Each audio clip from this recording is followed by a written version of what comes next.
Les, and the Mirai. This is very exciting. A fuel-celled car. The Japanese, toward Toyota, at the forefront of this. They've been testing this, I believe, for about 10 odd years.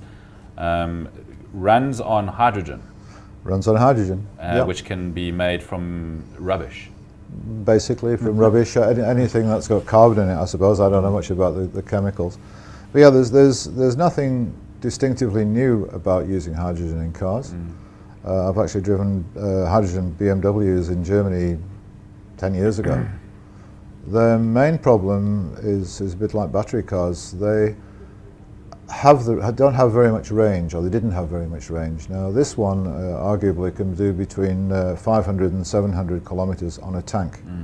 Now that's comparable to a normal car. Toyota's working very hard to get the price of hydrogen within purchasing power of the ordinary guy. In other words, much the same as normal petrol fuel. And they've also overcome the problem of refueling. The only one I've ever refueled was the BMW in Germany. And the hose was like an elephant's trunk, came out of a big tank behind, even though it was on a petrol forecourt. And you kind of got to get it over your shoulder, put it onto the tank, lock it on, and then hit the go button. And we watched a lady trying to do it, and she wasn't a very large lady, and she had great difficulty. This one plugs in, 5 minutes, ready to go. Okay. So that's how things have changed. Obviously very environmentally friendly, and sort of the future of fuel powering. Is this something that looks to take off? I mean, we've been having these sort of aspirations for a long time. There's the only sort of argument not against them being very eco-friendly, is the fact that the electricity to make the hydrogen, to split the water to go in the tank, uses power. So unless you've got a clean power source to start with, the sun, nuclear, well, we can argue about that some other time, but not coal or oil, then you've got a very, very clean fuel source. It gets burned in the engine just like petrol. It feels just like driving a petrol car.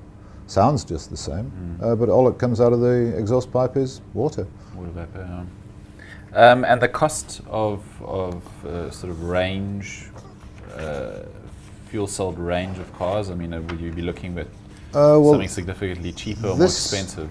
As far as cost goes, this particular Toyota, we just got this in before this interview, is going to be the equivalent of $57,000. So there, I guess you're looking at about 600,000 rand, which is quite a lot to pay for a four-door family saloon, even if it does look as good as the Mirai does. Mirai, by the way, means future in Japanese.